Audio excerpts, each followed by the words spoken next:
Hello, McCarthy's Football Fan TV. It is the watch along. We've got Crystal Palace versus West Ham, which is Paul is watching, and we've got Leeds against Newcastle, which I'm watching. We're live on YouTube. For some reason, there's an issue with Facebook. I'm not sure what it is, but we're on YouTube. So anyway, anyone who may be returning and hasn't subscribed, make sure you do. There's comments in there already, and we'll get to them in a sec. Paul, how are you today? All good, man. How are you? Looking forward to the matches. I'm good. I'm just finishing my dinner there. I've had my 3 meals today. I'm energized. I'm ready to go now. Jeff Hendrick is starting in this game for me. I don't know if that's a good thing or a bad thing at the moment. What about yourself? Is James McCarthy playing? No, McCarthy is on the bench, and interestingly, Darren Randolph isn't even on the bench for West Ham. Dean Martin is the other sub goalie, so the only player involved here is James McCarthy, but he's on the bench for Crystal Palace, which has been the norm recently. I think he's injured. That's why. Probably, yeah. Anyway, yeah. So only James McCarthy involved here, and he'll probably get a bit of game time. He usually comes on in the second half for Palace, so hopefully we'll see him soon. Yeah, 100%. It'd be great to see him back in. You know, he played a couple of weeks ago against Man City and he done all right. A couple of comments there. Ush Bosh says lads, and a couple of waves. Oh yeah. How are you, Ush? Connor Valentine says hi Connor, hi Ush. Man. Moore, fresh milk, says story lads, and then he asks what I had for dinner. I had turkey burgers with a little bit of occasion seasoning on them, and rice, brown rice, and veg, trying to keep it healthy, you know. So I had eggs and porridge earlier, so I'm keeping it all nice and healthy, and I'm going to go for a run after this video. So Paul, what did you have for dinner? Because he could have been asking you that as well. I haven't eaten yet. I'll eat after when I'm watching Arsenal. I prefer doing that.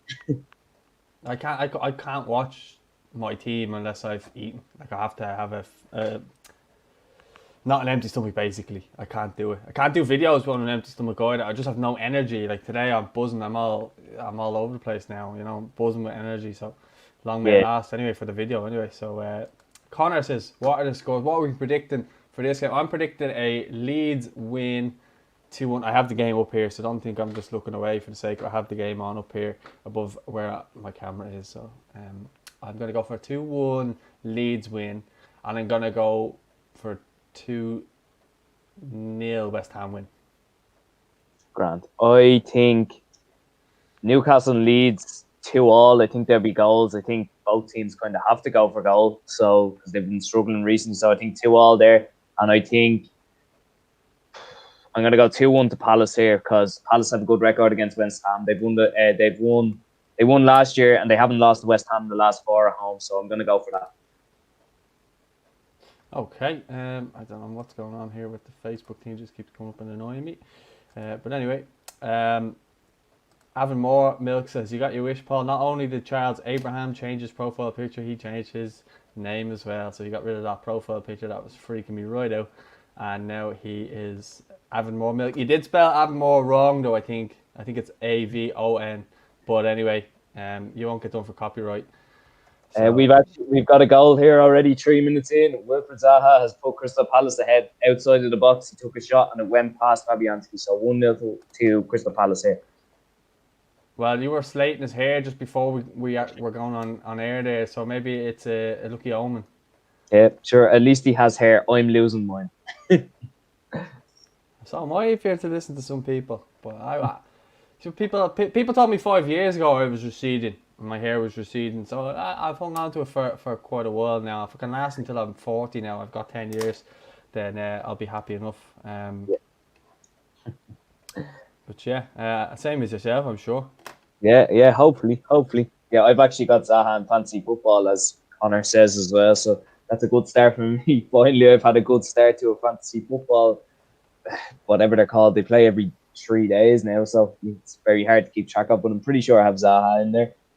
I got rid of my well, I didn't get rid of it. Sorry, I stopped using it after when Everton got knocked off the top of the league. I stopped using it. Then I was top of the leaderboard for fantasy football as well, and then the next week it just went off. It all went to shite then, and I was like, oh, this is a disaster. So I just stopped using it. I probably still have Harry Kane as my captain, and I think I've got players in there that have been injured and everything like that. But it is what it is. Someone said I've made a right mug of myself. Well, you can just change it. It's not that big of a deal. It does sound like it's spelled that way, to be fair. Probably saving himself a bit of copyright there anyway, to be honest. Yeah, yeah. To be fair, Connor Valentine, as you said, let's go. Zaha, good fantasy football points. Big man Shane Duffy says he's got Duffy. Well, I don't see how you could because he's in the SPL. But if you do, then fair play to you. I'm just going to get it in. Some of the Dundalk signed a player today, and some of the other kind of football news. There's not a whole lot of Irish football news at the moment, but there is a couple of key things. So Dundalk have completed the signing of Scottish midfielder Sam Stanton from his exit from American club Phoenix Rising. Stanton, 26, is a product of the Hibs Academy, Hibernian, if you want to say it correctly, and made his debut for the Edinburgh club at 17. He was at the club under Pat Fenlon and was a teammate of former Dundalk star Richie Towell. Stanton, who was capped at under 21 level for Scotland, then became a Hibs regular under Terry Butcher. Loan spells followed at Livingston, Dumbarton and Dundee United, where the switch was made permanent in 2018. Stanton moved... sorry, I have something blocking the thing there. Stanton moved to America a year ago, but cut short his spell at Christmas after COVID-19 placed a question mark over this year's campaign. Dundalk is a good club and I'm really excited to be here. I felt it was an opportunity I couldn't really turn down. Lillywhite sporting director Jim Magilton said Sam will provide real competition and experience to an area where we needed strengthening following recent departures. We're all really looking forward to working with him and developing his game even further. So there you go, Dundalk fans. I'm sure you're happy to see the signing of Sam Stanton. Have you heard of him before, Paul? I haven't, no, but I know Dundalk need to bring in players as they've lost a few now as well, and a bit of a change at Dundalk, I'd say, this year. They were kind of coming towards the end of the successful period last year. Well, we could see that anyway, and they're obviously trying to get going again with a few signings. So he seems like an experienced player, and it's good to bring in players like that who've played around the world. And yeah, it's a good sign. Good to see them bringing in lads as well. Yeah, as I see more quality players coming through, the better for the league, I think, as well. And that's only what we can ask for, isn't it, really? Exactly, yeah, that's all you want. In other news, I think I was reading earlier that Adam Ida and Aaron Connolly are set to return from injury. So the Independent.ie are reporting that he's saying Stephen Kenny's attacking options will begin to improve this week when injured duo Aaron Connolly and Adam Ida step up their recovery. Connolly has missed Brighton's last 4 games with an injury sustained in the 3-3 draw with Wolves, where he scored his side's first goal but was forced off at half-time. Seagulls manager Graham Potter has confirmed that the Galway native is back in full train and will be able to rejoin the squad for tomorrow's Premier League game at home to fellow strugglers Fulham. Connolly is not expected to be in contention for a starting spot but should be on the bench. Ida has been sidelined for 11 weeks with a knee injury which he sustained on Ireland duty in November, just as he was making progress in his rehab. He was hit with a second blow as he tested positive for COVID-19, but the Cork native is now back in training with Norwich and eager to lift the mood after a disappointing FA Cup exit last weekend. Boss Daniel Farke hopes to recall him and fellow injury victim Timu Pukki against Middlesbrough at the weekend. Farke went on to say, "We desperately need a full week now to find some solutions," Farke said after the cup loss to Barnsley. "We have done this throughout the season, but it is a tricky situation, not just injuries to key players, but the COVID situation as well. There is hope Timu and Adam will be available for Middlesbrough." I heard you say, there. Yep. You sound like Matt Letitia. Tell me. 1-1 here now. West Ham equalised, and it's Thomas Souček again. Ball down the line by Fornals is kept in really, really well by Miguel Antonio. Flicks it across over Guaita, and Souček powers home another header. Not like him to score a header, but yes, West Ham are level, and I'm surprised that it's 1-1 after 8 minutes. I did not expect that. You could have a classic on your hands. It's still 0-0 here in this game, and I've actually barely even looked at it because I've been reading articles out to you. But once we get through the articles, I'll be able to watch. Anyway, Aaron Connolly and Adam Ida look back like they're back. This week. Connolly tomorrow and Adam Ida at the weekend. It's good news for Ireland. Yeah, definitely, particularly Connolly. He was looking very sharp in that game against Wolves in that first half. I watched it myself, and he could have actually got another goal as well just before he went off injured. I think it's great for Ireland. He's missed a lot since September. Obviously, he played against Bulgaria in that first game in the Nations League. Looked very sharp, even though he missed one chance in particular that stands out that he probably should have put away. But yeah, very, very good to have him back. And in terms of Ida, I think he's still kind of developing into that first team senior squad player. And it'll be good for him, be good for Norwich as well. They're up there and they're fighting and they need as many players as they can. So it's good for the both and very good for Ireland as well. Yeah, well, I think that's something Stephen's looking for, is obviously to have that big target man back with Adam Ida, because obviously we're lacking Didsey now, you know. Yeah, exactly. Yeah, and which is disappointing as well because McGoldrick has been in very, very good form since his retirement as well. But yeah, I mean, I think that could work with the two of them up front. You know, the big man knocking it on to the little man as well, like that little man running through. It works for France. They're world champions with Olivier Giroud and the other boys running off. So why can't it work for us? Obviously, it's not the same quality of player, but it works a lot of the time. So why not? Yeah, exactly. Let's see how that one goes. Any comments there? Paul, there's one for you. What do you think of Odegaard from Connor Valentine? Honestly, I haven't seen enough of him. I know he's a very talented player. I know who he is. I know he was this young star who went to Real Madrid. I think it's a gamble, but it's a gamble worth taking. Arsenal need that creative player in the middle. Can't be relying on Kieran Tierney to set up a couple of goals every week like he does. It's great that he does, but with only one left back, he can't play every week, especially if he's getting knocks like he has been the last couple of weeks. Is why he didn't play on Saturday. Hopefully, he'll be back tonight. But yeah, that's the player Arsenal need. Obviously, Ozil's gone out. They're obviously looking for Odegaard to be that man to create the chances, and hopefully it works out for him, because I think when he went to Sociedad last year, he done very well, and they got into Europe. They got into the cup final, and yeah, I think it's a gamble. And look, it's January. Everything's a gamble in January. 100%. Speaking of gambles in January, Mika Richards is claiming that Diego Costa would help Manchester City win the league. He's urged Manchester City to go and get him basically until the end of the season. He thinks he would get them over the line. Obviously, they are without Aguero's kind of in and out of the team, and it doesn't seem like Jesus is able to stump up the goals, and obviously Kevin De Bruyne is out now for the next while. So there is, opportunities there for someone like Costa to come in, and he's had his contract terminated by Atletico Madrid, so I think he'd be coming in on high wages, but he'd probably get them over the line because he's just that horrible, striker that nobody likes playing against, kind of similar to Suarez, It's just funny because Suarez took his spot at Atletico, sorry. Yeah, exactly, and Suarez is flying this year. He scored a load of goals with him. Yeah, in terms of Costa, I mean, he's a bit of a troublemaker as well. I know Suarez has history as well, but maybe not as much as, Suarez bit players, but it was always kind of spaced out. Still not acceptable, it was always kind of spaced out. Obviously, there's the racist claims as well. Costa it was like every week, basically, something was up with Costa, and then he was getting sent off. He was calling referees, this and that. Obviously, Simeone had enough, and Atletico are top of the league, so it's obviously the right decision. If he came to City, I mean, we know what he did with Chelsea. City do need that clinical striker up front. They've been playing well lately, but a lot of the goals have been coming from midfield and the back line as well. So, yeah, I agree with Richards. It could be a good shout. It's a player who's won the league twice. He's won the league twice in England as well. So why not? But again, we know what we're going to get with Costa. It won't be any different over in Spain. So you got to take that into account as well. And then the other news as well, Frank Lampard obviously got sacked.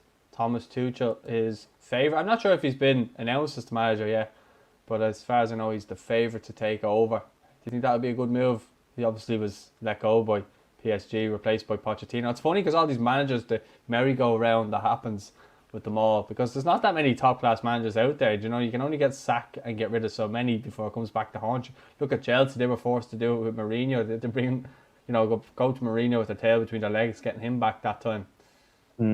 Yeah, I mean, Lampard, it was always going to be a free hit. He had 1 year at Derby before this. I think if it didn't go well, he was always going to be let go. And obviously this year it hasn't. Last year he done all right, but in the end it wasn't really good enough. Chelsea are this club, they're a sacking club. We know that they had Conte. You mentioned Mourinho. Mourinho won the league the year before. He got sacked the year after. Brought in Conte to win the league. They let Conte go after the second season. That's the club Chelsea are, plastic club. And look, if it works for them, they may as well go about it like that. But I don't know. I don't really like Chelsea. Not really sympathetic for Lampard either, because he wasn't moaning the last 2-3 months anyway. So, yeah, it'll probably work for Chelsea. Tuchel has worked with Pulisic before at Dortmund. He's German. He'll know Havertz and Werner as well. Maybe he'll get them firing. Like that's probably the reason why they're looking for him if he does come in. Obviously, he hasn't been announced yet. But interesting, Harry Redknapp said yesterday that, okay, there's nothing great about winning the league with PSG. Like, they pretty much do it every season because of the financial power they have in France. So, I mean, we don't really know Tuchel's abilities yet because obviously in France it's handy. They got to the Champions League final last year, probably luckily if you look at it. So, it's a gamble, but I mean, when has Chelsea's managers ever not been a gamble the last while?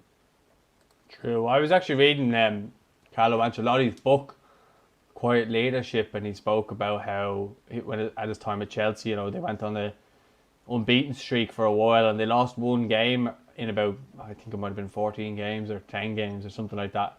And straight away, Abramovich was down to the training ground the next day when he lost the game, and apparently Ancelotti wasn't expecting it at all. And he wanted answers as to why they lost the game and stuff like that. So you can imagine if Lampard was getting that treatment all the time, considering how they were playing in games and stuff like that. He surely knew that the writing was on the wall if that was the case then, you know, because you look at it, and if someone's coming down, breathing down your neck the whole time, it's just not a comfortable environment, you know what I mean? The pressure would definitely be on. Yeah, definitely. And look, it's just the way it's been with Chelsea for the last... I can't... you mentioned Abramovich. I can't remember actually the last time I seen him in public. It's been a long time.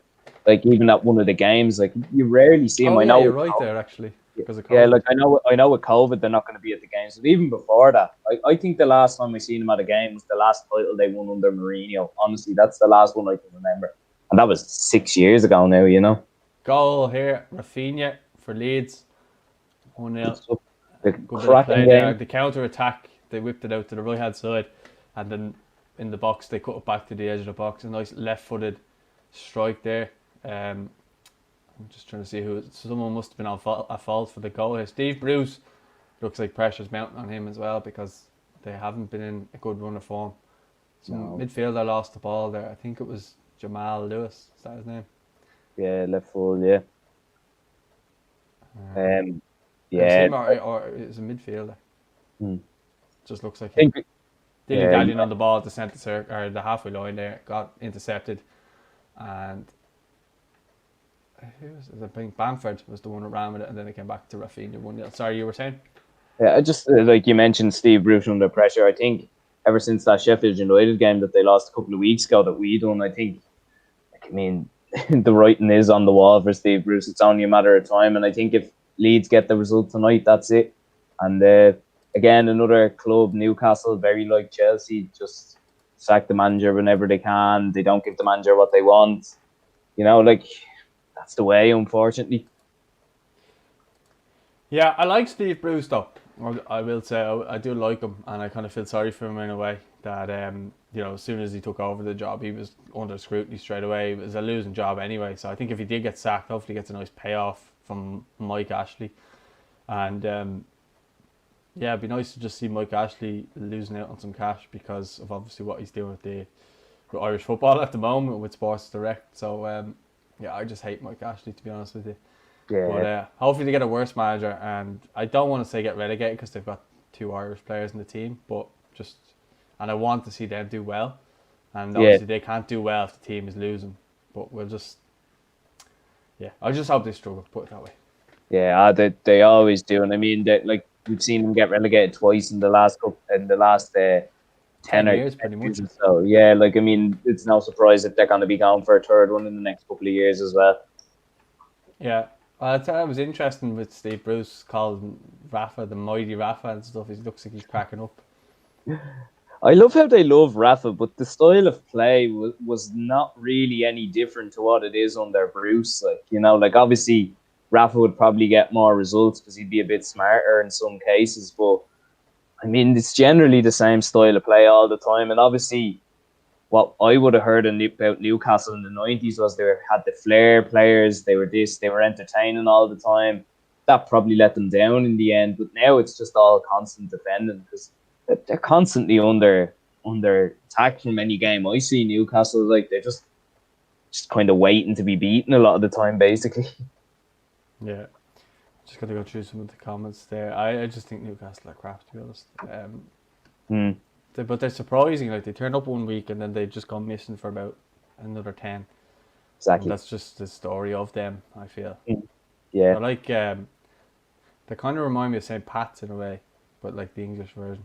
in terms of they can produce results, but they just don't do it often enough. Yeah, definitely. Just any comments there. Daz of the Killer says, I think Obudeko is choosing England lads because if you go on his Insta, he's following the England national team and not FA Ireland. Doesn't look promising. I don't care. I honestly don't care. I know he's in the thumbnail of this video, but if he does go, I don't care. Like, good luck to him. I actually don't care. Just fed up listening to it. It's just the constant thing. Well, what if he plays for England? What if Zeffy plays for Albania? What if? Just if it happens, it happens. If it doesn't, it doesn't. Let's just not cry about it. Sick giving all these players, a platform or news that they just don't deserve. Mr. Royce used to get it and stuff like that. Just don't want to give them any publicity whatsoever or talk about them. So I'm not going to.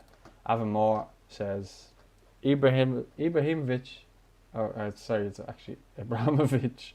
Is some fella, I tell you. I'm not giving anyone a chance. The man was only in the job a year and a couple of months. That's nowhere near long enough. Yeah, but Lampard knew what he was getting into bed with before he went there.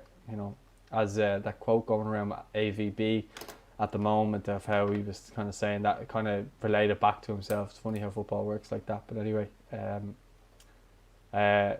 you might want to Google Abramovich in terms of the spelling there. I thought it was Ibrahimovic because it looked more like Ibrahimovic than Abramovich. So sorry about that. I think the thing with Lampard is that, like, he had 1 year at Derby where he got one game further than the previous manager. Like, they were in the playoffs the year before, they got knocked out in the semis. Year under Lampard, they beat Leeds in the semi-final and then lost in the final. Like, there's no real difference. Like, he had one for Derby, getting playoffs is pretty much a normal year a lot of the time. So he's going to Chelsea, he's always going to be under pressure. He brought through a lot of kids, I'll give him that. He gave them an opportunity, and you look at the likes of Reece James, Mason Mount, they look like good squad players for Chelsea in the coming years. But he was never going to do enough. He knew, as you said, he knew what he was getting into, and it was only a matter of time before he did get sacked, in my opinion. Well, I think the thing about Lampard is the only reason he got that job is because no one else wanted it. It was a poison chalice. And he was the only one who wanted it because he was going to be lauded as, Frankie Lampard, who came in and got us Champions League when no one else wanted to manage us and we couldn't sign anybody. That's what that all was. But anyway, that's a story for another day. I met Lampard, funny enough, at St. Pat's there, we were just talking about, in Richmond Park, and he was a gent. So I've nothing but good things to say about him as a human being. I wish him well. Him and the Chelsea team that day were really brilliant. They all stayed behind, and I know it was Lampard's second game. Stayed behind and got pictures, autographs, everything with the fans and stuff like that as well. So credit where it's due, and that's where a lot of a lot of teams go wrong with fans. Is they don't stick around to sign the autographs to the people who pay to come and see them. And I think you'll see more of that as when fans come back and stuff like that, or when football comes back with fans, if that makes more sense. So I think that would be more prominent when football comes back, because I think people appreciate the fans a lot more. But that was nice, I thought, by Chelsea and by the staff as well. Like, every one of them stopped. Kante, David Luiz, Kepa, Giroud, all of them. They were all there. Batshuayi, there was loads of them. But anyway, they all stopped and got pictures, and they all stayed with the fans and stuff like that. I think Azpilicueta gave his jersey to one of the fans as well, which was nice. He was just beside us. So that was cool. So there was, as I said, I've a good memory there with Lampard while he was Chelsea gaffer, and he was sound. So, nothing but good things to say about him, and I wish him well. Sean says, I do like Newcastle though, nice club, historical. And 2-1 here, Souček again, cross in, takes the ball down the box and puts it home. 2-1 to West Ham. That man is something else. Honestly, that's been some signing for them. He's just a big lump, but he just gets in the way, and knocks in goals everywhere. He's Fellaini 2.0. He's better. He's better than Fellaini. God, Fellaini was Fellaini. quality on that Everton, man. He Fellaini was was quality at quality. Everton. Yeah, he was quality at Everton. I think when you go to a club like United, I think he's never appreciated for some of the things he actually did do, because he got a lot of goals for them as well. Not as much as Everton, but I'm sure if he's playing for Belgium as well, I mean, he's obviously got to be decent. Mourinho loved him. Mourinho loved him. Yeah. See, I think the thing with that was like Mourinho at United, he just didn't play the football they wanted, but they didn't have the players either. Like, you can't just make them all play lovely football 24/7. Like, Yeah, but I think he just wanted, because they had such bad players at the time, I think he just wanted to make them resolute, and then when they could just try and sneak wins like he's trying to do with Spurs at the moment. So I think that's what that basically was. He was trying to make them a bit more defensive, but to try and just seal out victories, and it just wasn't working. Just Sean says there, I do like Newcastle though, nice historical club. I don't want to see them get relegated, but yeah, I hate Mike Ashley. I think we're kind of all the same boat there. Who was the former Bournemouth manager's name again? I'd like to see him step in for Steve Bruce. If he does get the sack. Eddie Howe. He's linked with the Celtic job as well, which is funny because I was going to get to Neil Lennon, and he's going mad. When's he not going mad? But he's going mad because basically the Scottish press are trying to say that Rafa's linked and Eddie Howe's linked and all these managers are linked, and apparently he's gone mad about it. And he obviously had that infamous press conference last week where everybody thought he should walk when he said he wasn't going to apologise for anything more. Then Antonio just did the post for West Ham. Sorry, man. Alright. But Lennon, he said he basically wasn't going to apologise for having a certain amount of people away and having a few drinks on a day off and stuff like that, and flying away in a pandemic. What are your thoughts on that? Seems like he's losing the plot a little bit. Yeah, I mean, listen, the fact that they went away is silly enough as it is. Like, Celtic have been in trouble for this coronavirus stuff twice already this season, obviously with Bolly Bonnioli at the start. Like, obviously he's gone now. But it's just silly. Like, silly carry on. And he does seem to be losing the plot. But, yeah, I mean, I don't know. I don't support Celtic, but looking at it from the outside, he probably should have been gone a couple of weeks ago, realistically. But I know he's a Celtic legend, but legend doesn't win you titles. Like, that's the thing, Yeah, I think it'd probably be wise if all parties kind of separated there and the new manager did come in, because it just seems as though he's losing the plot. The horrible thing is what he's done for Celtic has been brilliant, but he's going to be remembered for not winning 10 in a row more so than actually bringing them a lot of those titles along with Brendan Rodgers as well, So I think that's the sad part, is that this year will be remembered more so for failure rather than all the years of, I suppose, positivity and titles, Yeah, dominance as well. Like, there's a lot of people who were part of that as well, and Lennon is one of the main men who was part of it. So he started off as well, so that's got to be mentioned too. Yeah, and that's it. But hopefully, well, I don't say hopefully, but I just hope that things get sorted out soon, because I hate seeing Celtic doing bad, and obviously would like to see them start doing well again. And I think it would just be wise to just have a freshen up in terms of the management, but apparently he's looking for players to bring in, so it doesn't look like he's going anywhere, and he's finding it very disrespectful that people are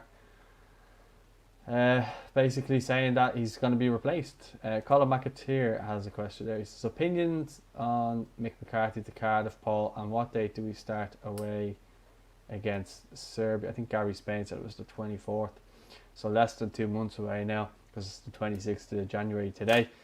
Mick McCarthy to Cardiff, it makes sense. Look, he's just after coming back from Cyprus where it didn't work out. They sack managers more often than Chelsea do, so they do it quite a lot.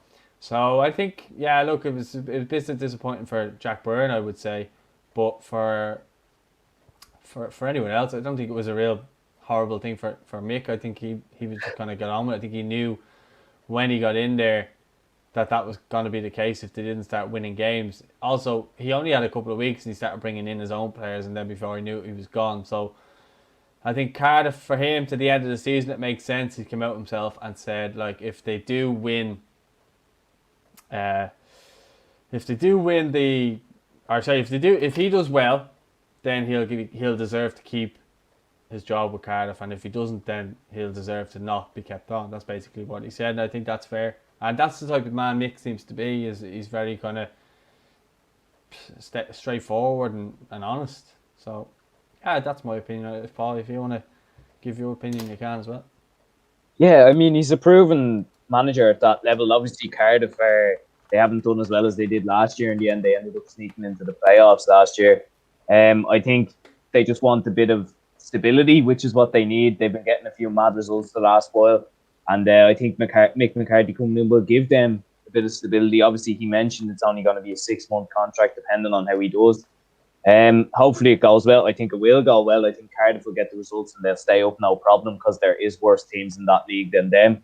And yeah, I think it's a move that makes sense, like you said, and he's a proven manager at that level. So that's it. Yeah. Yeah, I think it's the 24th anyway, people. Because I know we play Qatar at the 30th. There's 3 games in March, isn't there? 24th, 27th, and 30th. God. Yeah. I mean, Luxembourg, Serbia, Luxembourg, and Qatar. Yeah, no. I mean, look, football is football. It's good to have it on anyway. Yeah. Souček's get a hat trick here. Oh, he nearly scored again. He nearly scored.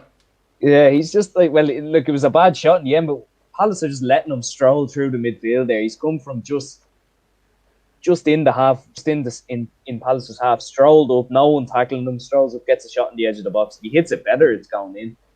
So it's like, he could be getting a hat trick here. It's a mad game. Kyle says the table might not show up, but Newcastle are the worst team in the Premier League. Bayazid Ali says, can't believe as soon as Lampard had a dip, he got sacked. That's unfair in my opinion. However, with the quality Chelsea have, they should be challenging for the league and the UCL. Well, I think he's right in the sense there, because of the players that they have signed, you know, are quality. And you add that to what they already have, they should be miles in a better position than they actually are. I know people don't want to say it, but they do still have class players there. Like the likes of Jorginho and stuff like that. I know they haven't performed probably to the level they have, but Pulisic as well. They've got real class players there, and if maybe Tuchel can get a tune out of them, and if he does, I think he's got a really exciting squad there. They'll have that new manager bounce as well when the new manager comes in. It'll be interesting to see what keeper he uses as well. Will it be Kepa? Will it be Mendy? So there's a few things there to be kind of noted and kind of see how things go when he comes in. Someone said there that he was announced. I think big man Shane Duffy said. Have you anything to add there on that? I think with Chelsea, it's the same kind of thing as Spurs. They're thereabouts, but they're not going to be as good as the likes of City. I know Liverpool have struggled this year, but they're still not on the level of those two. Like, you know, I mean, Chelsea challenging for the league. I mean, nah. Like, if you're losing to Arsenal 3-1 away from home, nah, definitely not. And that's coming from an Arsenal fan. You're not challenging for the league. You're challenging for top 4 at best, or Europa League spot. So not for me. In a couple of years, maybe, if they get it right, but not for me. I just checked Sky Sports there. Tuchel has been appointed as head coach just now, so breaking news. Thomas Tuchel confirmed by Chelsea as successor to Frank Lampard as head coach. German won back-to-back Ligue 1 titles with PSG and previously managed Borussia Dortmund. Lampard was sacked by Chelsea after 18-month spell in charge on Monday. And then it says Tuchel has been appointed as the new head coach of Chelsea. The German was confirmed on Tuesday as a successor to Frank Lampard, who was sacked on Monday. The club said Tuchel had signed an 18-month contract with the possibility of an extension, and there's loads of other stuff there, but I'm just not going to bother reading it out because I don't really care about Chelsea. Fair enough. Someone said there, chance there. Someone said, Avon Moore says Callum Wilson can be decent if he had a good squad of players around. Newcastle just don't have that. Yeah, he was decent at Bournemouth, wasn't he? And I think he could have got a better move than Newcastle, but I suppose he was going to go there to be the main man. He's been good in terms of goals scored. I actually think I have him still in my fantasy team from that time.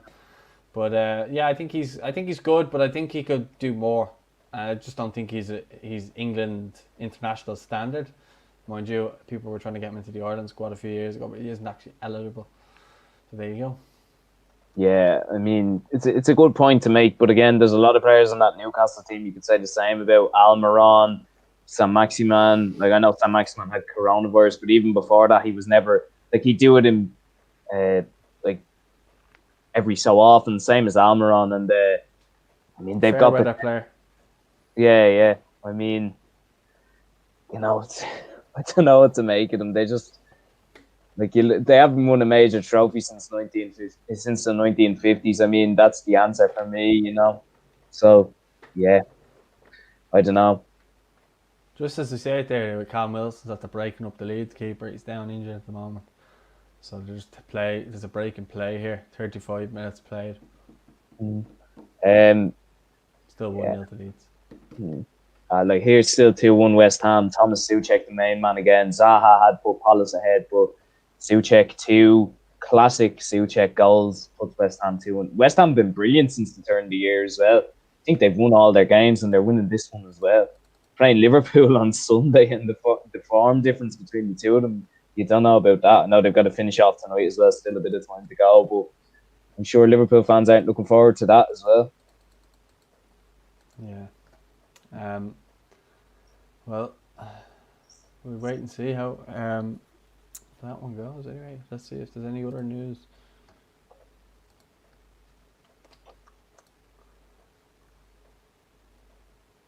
I think what someone said there about Eddie Howe going to Newcastle if Bruce did get sacked, that's probably a good show. I don't know if Eddie Howe, obviously maybe he left Bournemouth because he's been managing for so long, he wanted to take just a year out. Some of them generally do that. But I think that could be a good option, regardless of what league you're in. I think it could work out for them in the end, But I think Steve Bruce writing is on the wall, even if they do get a result tonight. They aren't winning this. They just don't look like they're doing anything right now. It's really frustrating, actually. I'd say if you're a Newcastle fan, you'd be going mad. But when a Newcastle fan's not going mad, to be fair. Yeah, they're not going mad when they're winning. That's it. And they can do a lot of that in the Championship. I just think when they go down, it's just inevitable that they're going to end up winning that league because they'll just attract, they'll keep a couple of their decent players. Like if they went down, realistically, Callum Wilson would probably consider staying if he was still on a decent wage. And the likes, they'd attract players good Championship players. That would just get them straight back up, So that'd be Newcastle anyway. They're a weird setup. I don't get them. Yeah, but it's because they're in a goldfish bowl, aren't they? So I think that's the reason why. It's just they only support Sunderland or Newcastle and nobody else. Yeah, exactly. Yeah, and you look at the struggles of Sunderland as well. The last one, I mean, they can't find any luck at all. They've lost playoff finals, lost Football League trophy finals. They can't get back up out of League One. Like Sheffield United a few years ago as well. They were down in League One for 6 years, just couldn't get out of it. And then they ended up getting double promotion. So we might end up seeing that with Sunderland or any of the League One teams if they do eventually sort themselves out. I like Sunderland. I feel sorry for them. They've always had good Irish players and developed Irish players there, Yeah. I think with them, when they did go down, it was just a matter of time, to be honest. You look at the likes of Bournemouth went down last year, Huddersfield the year before that. It was only a matter of time. These clubs they just get lower and lower as it goes on. Then eventually they just don't have enough. Like with Wigan as well. The year they won the FA Cup, just didn't have enough left in them. 3-1. Oh, post again. Antonio hits the post. Thought it was in there, but nope. Hits the post, not 3-1. Hits the post. Still 2-1 West Ham. Yeah, it's still 1-0 here to Leeds. You definitely got the better game tonight. I thought I was getting the worst game, to be honest, because I like the way Leeds. Well, obviously, I think everyone likes the way Leeds play. Could be called suicidal football at times, just gung ho for 90 minutes and that's it. But I mean, Palace are wide open here. I mean, they could probably do with James McCarthy coming on in midfield and giving them something there, because West Ham are just walking through the middle all the time. It's not like it's coming from the wings, but then there's 3 or 4 West Ham players just waiting to take a shot all the time. And obviously the big lads for West Ham are so difficult to mark. Ben Rama has just absolutely roasted 3 of the Palace players there, nutmegged one of them as well. He made him look a fool, but then he makes a bad pass after doing so well. But yeah, West Ham are dominating here. Palace will have to do something at half time. There's a manager who could be under pressure as well, Roy Hodgson. I mean, I know probably guaranteed staying up with Palace, but like you look at some of the players they have as well. Should they be doing better? Zaha has been very good this year, probably the only one I know. I mean, they're tough. They're a tough one to talk about. Did you see the thing on Facebook earlier? The managers, if they were women, very funny. I did. Yeah, Roy Hodgson looks awful. There's no way of covering him up. He's just so old, and he just looks so old, like, you know. Yeah, Bielsa doesn't look any better either, but they're very funny. Yeah, it's a good. Should have been able to get them up on screen there. Everyone would have got a laugh out of it. Yeah, definitely. Some of the managers nowadays look like women anyway, to be honest. You know, some of them do. It just looks normal for them. Lampard looked like a good-looking woman, in it, weirdly. Gas. Bielsa West Ham have a lovely away kit. West Ham have a lovely away kit. Just black. The black one, yeah. Black with a bit of gold on it. Lovely.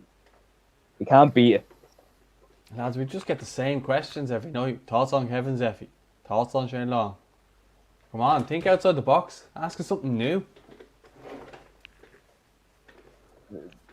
I'd answer the Shane Long one and just say, like, oh, that's a good one, actually, about Leo O'Connor. I'll answer the Shane Long one first. Anyway, I think he should be in the squad anyway, regardless. Like, you know, he's a squad player. You need someone to run after a ball. If you're chasing the game, he'll do it. He's the man to do it. So, he's not injured. He should be in the squad. Yeah, I have nothing but good things to say about Shane Long. I'd like to see him in the squad as well. But we get literally asked this every single time we're on. Opinions on Shane Long. Can he make it into March? I think so. I don't see why he can't. I don't see any of our other strikers scoring regularly or producing out of this world performances for him not to be in there. Yeah, so we'll talk about Leo O'Connor. Do you think Leo O'Connor could become the Celtic right back with Frimpong leaving? You'd like to hope so, because he was so highly rated at Man United. He was the under-23 captain there. He was captain for the 21s, I'm pretty sure, at some point, and he was obviously captain of the under-19s at the Euros there in Armenia. So he has good leadership about him. He can play in numerous different positions: left back, right back, midfield. So I think he is a real asset, and every time I've watched him, I've always thought he's been class. So I just would like to see him maybe step it up. He's on loan at Tranmere at the moment, so we might have to wait till next season. I don't think Celtic are going to recall him. But if they do, that could be good. But yeah, we'll just have to wait and see. But Leeds are on the attack here. It's blocked. It looked like they were going to score. And they're on the attack again. And it's gone off a corner. Never mind, still 1-0. 43 minutes played. But yeah, just back to Leo O'Connor. That's just how I feel. I feel as though he has to finish the loan, see how that goes for him at Tranmere at the moment, and he's doing quite well there at the moment. He's starting most games when he's fit. So yeah, long may that last. Let him get the full season under his belt of men's football, and then go back to Celtic, same as Afolabi, and see if they can do it in pre-season. And if they can't do it in pre-season, then maybe a permanent loan or a permanent move, elsewhere is probably best for them. I don't know about you, Paul. He's obviously actually been capped by Mick McCarthy as well. Let's not forget. Yeah, well, I think with Frimpong leaving, obviously there's a position there. Obviously, I'm sure he'll want to go back and fight for it. But I think at the minute the best thing to do is stay at Tranmere and see out the loan. We're halfway through the season. Celtic probably isn't the place to be right now with what's going on. You know, people giving out to each other, and Lennon's kind of losing the plot, etc. They're not getting results. Maybe better off staying at Tranmere, finishing the loan, getting more experience from that, and then come back to Celtic in the summer and see if he can get his place then. Yeah, exactly. What else is there? Daniel Deneen, we already covered that. Big man Shane Duffy. Every single video you ask is thoughts on Troy Parrott. Said it every single video. He needs time. That's all I gotta say about it, because it's just the same question every single time. Thoughts on Zeffy, thoughts on Parrott. There's only so much thoughts you can have on someone who, doesn't play that much. Yeah. Zeffy, like. I think with Parrott is just the hype around him because I know obviously he is still a Spurs player, and obviously Spurs are doing extremely well. He's, as you said, he's still young. We can't call it. He got his start against New Zealand last year. Done well. Personally, for me, I thought he looked a bit out of his. He done well, but I thought, he still looked young. He still looked like he was a bit lightweight in comparison to some of the senior players on their team as well. I mean, there's not like it's probably going to be a couple of loan moves before he gets himself going, and that's the thing. Because he's not going to get into Spurs' team at the minute, I mean, you might get a cup game here and there, but how serious are Spurs going to take a lot of the cup games if they're playing in Europe as well? And realistically, he won't play in Europe if it's in the Champions League, and that's where Spurs aim to be, and realistically will be a lot of the time as well. So that's it. There's not much more we can say on Troy Parrott. Well, it's not that like someone saying there in the comments that my thoughts are limited, lads. Remember that. There's only so much you can say about a player when he's not necessarily doing the business at Millwall. Zeffy's he's been in and out of a Shamrock Rovers 2 side. He's still very, very young. You can't have an opinion till they're playing properly. And right now Troy's an experiment for Millwall. He's not he's not like an established player or established senior. This is his first senior football. Do you know what I mean? So there's no opinion to have of him till he gets a couple of seasons to do something. That's what I'm basically trying to say. Bobby McMate says anyway, Jason Knight has been playing class, but as a right winger or as a central midfielder, I would say for Ireland we could do them as a right winger because we don't have them necessarily. If you look at the right wing position, unless you play Robbie Brady there, and that's where you could just look to alternate between the two. You could have Robbie Brady as the 10, or you could have Knight as the 10, or you could have him as the right winger. He played right wing against Bulgaria in the last game there and done quite well there. He's dynamic, he'll run, he's energetic, he's in your face. Nearly a chance there for Callum Wilson. But yeah, that's what I think. I think is for now on the right wing because he's just young, he's got pace, and he's busy, and he likes to get himself about the pitch. And he's someone who's a bit established now, who I can have an opinion on. Because he's had a season and a half of men's football and done well. Definitely. I think with Knight, I'd take him up on that. Okay, he could do well at right wing, but I think with Ireland, the best way for us to play would be 5-3-2 with the wing backs, and then the wing backs would play there. He could slot into a vibrant and very active midfield three, which is what we need, along with Malumbi, and then Malumbi, Knight, and then someone else. I think that would work very well, and I think the wing backs would appreciate that as well, and that would make us a better force going forward then, because we'd have two lads up front as well.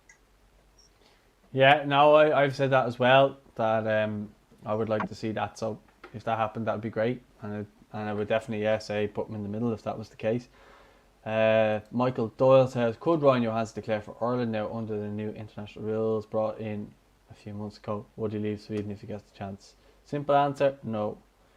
Sorry for the short answer, but it's just no.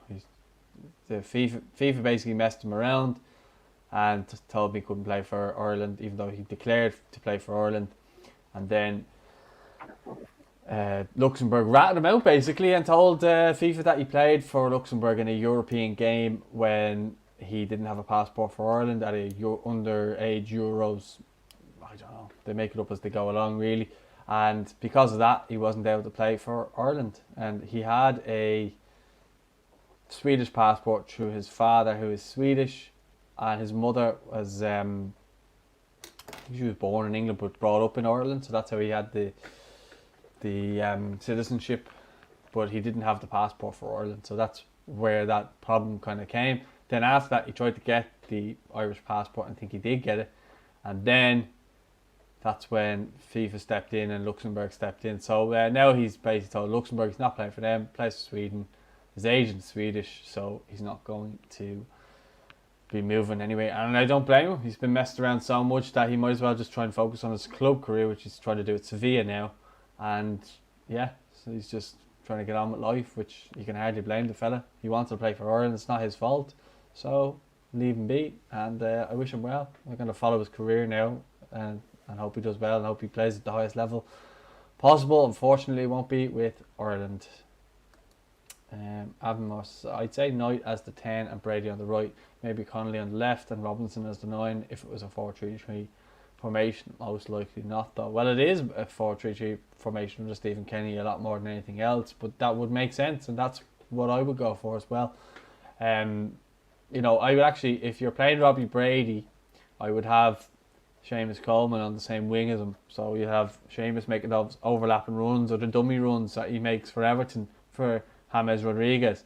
So that allows James Rodriguez to cut inside onto his left foot, which would allow Robbie Brady in turn to cut in on his left foot for those games for Ireland. Now, I'm not comparing Robbie Brady to James Rodriguez in that sense, but I just mean from a positional point of view, Seamus Coleman would make that run all day long just to allow Robbie to cut in and whip balls into the box to a Callum Robinson or a Aaron Connolly. But I do think if the two of them are fit, that I think the two of them have to start, and I would like to see Callum Robinson start through the middle because he does it for West Brom. It's half time here, by the way, 1-0 to Leeds. Rafinha with the goal. Yep, half time here at Celtic Park as well. Palace 1, West Ham 2. Souček with both for West Ham, and Zaha had put Palace ahead. Yeah, have you anything to add on what I said there? Just on that 4-3-3. I'm just gonna be with the 5-3-2 until it happens. Honestly, that's for me. I think it'll work best for us. And I mean, Brady could fit into that centre mid as like centre mid 3 as well as the creative side of it. But again, I'd be with that 5-3-2 all the time. Okie doke. Let's just go through some of the other scores of the games that are playing now. Actually, there's only one other game that's on, or two. Sorry, there's Accrington Stanley 1, Hull City 0. Any Irish players involved there? I think Sean McLaughlin is usually involved for Hull. I don't see the name popping up there though. No, his name's not popping up on a live score. Gillingham are beating Crewe Alexandra 3-0, and Exeter are being beaten 1-0 by Morecambe. And then in any of the other games that are kicking off, Levante are beating Real Valladolid 2-1 away from home, and Anderlecht play later on, and Josh Cullen isn't actually in the squad. I think he's getting rested. So interesting. I'm just looking at Swindon starting 11. They're playing at 7 against Plymouth, and both Mark Travers and Conor Matheson are starting for Swindon tonight, which is good to see. Oh, friends. They both play for Lincoln. Yeah. And yeah, that's good to see as well. Obviously, we spoke about them a couple of weeks ago. Getting game time is important, and Swindon are struggling, so they'll get their opportunity. And it looks like they're straight in there to try and keep Swindon afloat in League One. Yeah, well, I think that's like Mark Travers going out on loan to get game time is perfect because he needs it more than anyone. I think, you know, he was basically number 2 under Mick, under Darren. Like, so yeah, he was basically number 2 in the squad. In terms of anything happened to Dan Randolph, you'd probably be looking at Mark Travers to come in and start. You know, he did make his debut against Spurs against Harry Kane and done very well. I think he got man of the match in that game, or he kept the clean sheet anyway. So yeah, I think it's a good move for him, and Conor Matheson needs game time, as you say. Paul Tierney says, "Hi lads, any update on how Jack Byrne is doing in Cyprus?" Not really, but you know, he's still trying to find his fitness at the moment, and I think he'll be basically given a couple more weeks to kind of find his feet, and then he'll be put into the team. He is actually supposed to be featuring on the channel soon enough, I think this week, so stay tuned for that interview and you'll hear the thoughts from the horse's mouth himself. I think he's due to do an interview as well with EJ Menswear or whatever it is, a live video on Instagram later on, or has he done it yet today? I'm not sure. So check it out. But if you're subscribed to the channel, turn on the alerts, and when he does it with us, then we will have it up. Yeah. A couple of people are coming in late, and they're saying there's a lad that plays for Getafe that can play for Earl, John, Joe, Patrick, Finn, and obviously Ryan Nolan as well, who was at Inter Milan before. Big man Shane Duffy says why. I don't know what he's talking about. Michael Marney says, alright lads, how's it going? West Ham going to get Europa League. Hiya Michael. I don't see how they're going to get Europa League, to be honest with you. They're flying. I mean, they're one of the form team in the league, and I mean, look, let's hope you don't have to qualify, because the last 2 times you did have to qualify, you lost to a Romanian team, so we won't want that again, will we? If you do get in. But yeah, I mean, they've a good chance now. They've played well, but they've got to keep that form up. It's obviously still January. There's loads of games coming up. Doing well in the cup as well. Why not go and try and win the cup? Then you get Europa League then too. If things stay the way they are, they'll go into the top 4 above Liverpool, with Liverpool having a game in hand. Now Everton have 3 games in hand after tonight. If it stays the way it is, there it's 2-1 currently, isn't it? Yeah, it's still 2-1 to West Ham. They're just gone the break for the second half now. Yeah, so if I'm just looking at the live score here in the league table. So West Ham if they're to win tonight, they'd be on 35 points, and they'll go up to 4th. Now there's games obviously later on as well, and tomorrow Everton play Leicester, and then Southampton play Arsenal, and Man City there as well. So I think for tonight they could be alright in terms of staying in the top 4 for tonight at the very least. Yeah, I don't see anyone catching them. Everton could catch them tomorrow if that was the case, and Liverpool, I'm sure we'll get back above them soon enough. But yeah, Europa League is realistic, but I still think there's teams like Everton and Spurs and Chelsea and Arsenal that could still form a bit of a surge there and overtake them. I think their squads are stronger as well, so we'll see how it pans out, I suppose. Big man Shane Duffy says, can you do a video of your predicted team for March? I'm sure we'll do one closer to the time. Thoughts on Lampard getting sacked? Thought it was ridiculous. We already spoke about him. Kyle is excited to see the new signing for Dundalk, Sam Stanton. Played at a good level in Scotland. I hope he does well. Whatever happened to Nathan Redmond in relation to Ireland? Thought he was trying to declare for us. I don't think that was ever in the pipeline. I think that was just rumoured or linked. So, yeah. He always played for the English under-21s as well. I know that means nothing, but I remember seeing him. He played a lot. Like, I know a lot of lads only play a couple of games for the underage team, but he played a lot. So maybe he always wanted to play for England in the end if he did get the opportunity. Yeah. Well, just leave him on. I don't really care about him. Again, I don't want to be giving these players that haven't done anything for Ireland or never really came out publicly to say anything about Ireland or anything like that. You know, I've nothing really to say about them. Oh, that's a sickener. Oh, it is. It hurts. Lads, I had Suchek in the fancy but benched him before deadline. Shit, oh mate, sorry David. I sure hope one of the other players might not play, and then he'll come in. Be lucky. Michael Marney says, do you know the record signing? Who the record signing was in the Irish League? Not sure. I'll Google it there for you now. Any guesses, Paul? No, definitely not. It's a Gary Spain question, though. It is a Gary Spain question. It's not giving me anything. Football records and statistics in the Republic of Ireland. Most expensive player, where are you?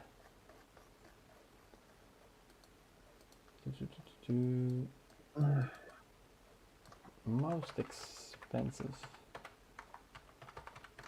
signings.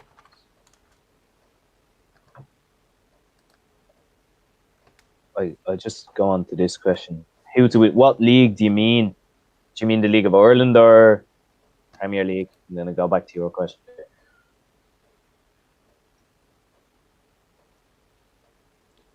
He says the Irish League. You said no. Big man Shane Duffy is asking who to win the league. He didn't say which league. Prem. All right. Hopefully not United. Don't care otherwise. I cannot stand United winning another league title, especially with how bad they are. I wouldn't actually mind seeing United win it ahead of Liverpool, to be honest. I hate United. I hate them so much. And Spurs, hate them. Just the two of them. Sickens. Look, Ash sawed off. He's not happy with it. You Manx have too much to be happy about.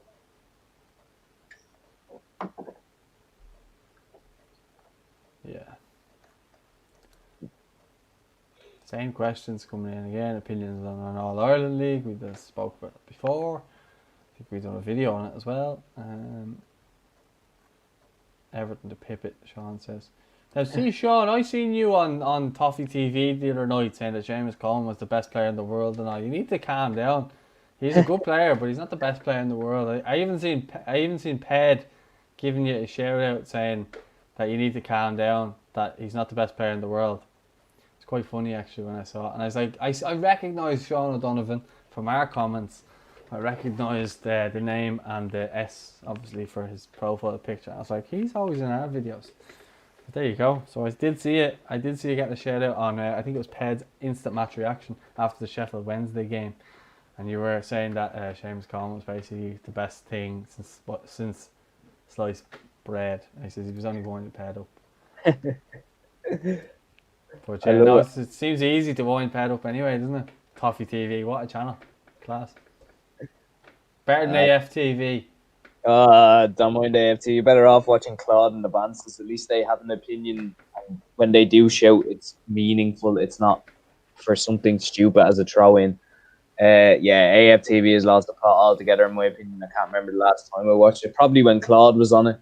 Now he was kicked off for reasons that, we know the reasons. But, look, all they do is give out now. It's not really a positive channel at all, to be honest. I think it's negative towards the club. Yeah, I like Robbie. I think he's all right. But he does instigate a lot of it. Let's be honest, there's no smoke without fire. And he does instigate a lot of it.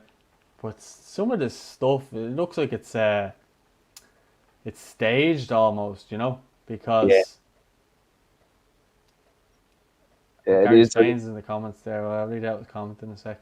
But it almost looks staged. Like your man DT smashed his phone off the ground. I'm like, what are you doing, mate? Just hop onto yourself. Your man DT loves the spotlight.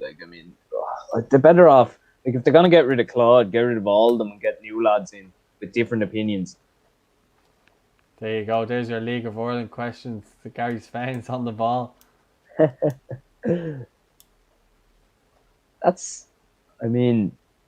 Roy O'Donovan, God, I remember that one and all. I remember him. You know what? He reached 50 A-League goals last night. Quality. Yeah. A lot of lads doing well over in Australia. Andy Keogh's over there as well, isn't he? He's been there for a while now. I think he's at Perth Glory or something like that. Fair play to them. It's tough to go anywhere and play when you're from, if you're settled in Ireland and England, it's quite tough for lads to move away from it. But fair play to them, and they've done well. You look at even Corey Gammon, he went to Portugal. I actually was looking at his Insta the other day, and who did he play for? Did he play for Paços de Ferreira? Who? Oh, sorry. I thought you were talking about Newport. Yeah. You were saying about him playing for a Portuguese club. Yeah, when he was over in Portugal, I seen them comment on his post the other day about playing for Newport, and it's like, he was obviously quite popular over there with the club and then obviously with the fans as well, so that's good to see too. You've got to give these lads time because, they're willing to go away and fight for their place at clubs where it's a lot harder for them. Paços de Ferreira. Yeah, that's the one. They were in a couple of years ago. I think they got into Champions League qualifiers. And then they ended up getting relegated because they just couldn't afford all the games. Palace are through here. Zaha again. Good save. Fabianski still alive. Good save. He done well there. He smothered him twice. Corner for Palace. Yeah, they're just Avon Moore says Don Robbie is the only man with sense on AFTV. But as I said, Yeah. he does instigate it, and it has to start somewhere. And as they say, as a content creator, you're responsible for the what's the word I'm looking for here? Basically the environment you create. Exactly. So, I just think they've lost too many. Like, I know with Claude, like, listen, Claude was, I know he was controversial a lot of the time as well, but some of the opinions he did say were right. And he's a true Arsenal fan. Like, it's never staged with him. When he's angry, and that's the thing. You know, with DT, as you said, he's smashing his phone off the ground. And, you know, he probably has another phone in his back pocket. You know, that's the thing. It's probably not even a real phone he's throwing on the ground. Exactly. It's probably his drug phone. Yeah, exactly. We were saying, yes, Gary, cheers, Gary. Most expensive import. I think that's what he was asking anyway. Kind of, who was the most expensive signing player coming into the League of Ireland? As in, who was paid basically the most amount of money for a player to come to an Irish club, not to leave an Irish club. I think that's more what he meant. So Gary Spain, if you're in the comments, and if you want to jump on, Gary, I mean, feel free. We'll send you the link, or you can log on and just jump on yourself. We'd be happy to get you to jump in if you want. Avon Moore says, stick Gaza Spain up top and we might have a chance of scoring some goals. Everybody's favourite man, Gary Spain. Target man up top. Definitely. I'd say take it on the chest, you know. Yeah, the Giroud, take it on the chest, knock it down. Bring others into play. Bringing others into play and then getting on the end of crosses. Holding off the defender. Like it's nothing. Good Limerick man up top. There you go. I don't think AFTV is the same without Claude or Troops, but that your man, the Voldemort looking fella, brings it alive. If he's a little moany fella, sits at the back and just moans about everything. I think it's your man Lee Judges, the bald fella. Yeah, I think it's him. Yeah. I haven't seen him not moan ever. Well, I haven't seen any of them not moan. I mean, it's that way with Arsenal, I suppose, isn't it? But yeah, I agree. Maybe not true. Definitely without Claude, it's lost a bit of its soul, should we say? Yeah, Gary actually likes your man Claude. Yeah, I like, but he talks like, I mean, listen, it's not messed up about him. Like, his week depends on Arsenal winning or losing. Like, and if he's angry, he's proper angry, and that's it. That's why I think people like. And he has some memorable things he said, and then he just have a fight with your man Toy outside the Britannia every year as well. Fantastic, or the Bet365, whatever it's called now. Big man changed up. He goes, "Oh, the ball pratt." And then Avon Moore says, "Yeah, Lee Judges, that's the one. It's time to go." Oh yeah. That's Claude. All right, I love that. It was outside the Etihad. That was when he first. Well, he said it all the time, but it's time to go. I always remember that one outside the Etihad because they played really well in the first half. They were winning 1-0, and then they ended up losing 2-1, and they just imploded after that season. That was the first year they didn't get top 4 in a long time. That one. Yeah. Was that after Wenger or was Wenger still manager? That was Wenger's first year. He didn't get top 4. It was his second last year, and then the year after he stayed, and they got like 8th or something, and that's when he left. You won the cup, no? No, we didn't win the cup that year. We won the cup in 16-17, the year they didn't get top 4. They beat Chelsea in the final 2-1. Played really well that day. Mertesacker had one game that season. It's the cup final, and it's the best I've ever seen him play a football match. He was unbelievable. He was unbelievable that day. It's the best I've ever seen him play.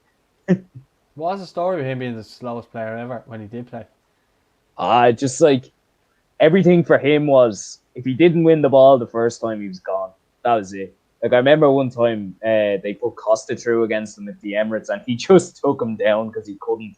He got a red card in the end, and that killed Arsenal again. Like, just one of them stupid defeats that Arsenal would get at home, you know, against the teams in and around them. I mean, he won the World Cup, you know. He did win the World Cup and he came back and was crap. Yeah, he got over 100. Oh, what's happened there? I think that was a goal.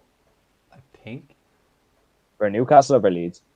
for Leeds, it was a counter attack. Dallas kind of went in. He took a shot to defend. Here's the replay now. Hit the defender. Oh, hit his hand. Went in off the bar. It actually went in.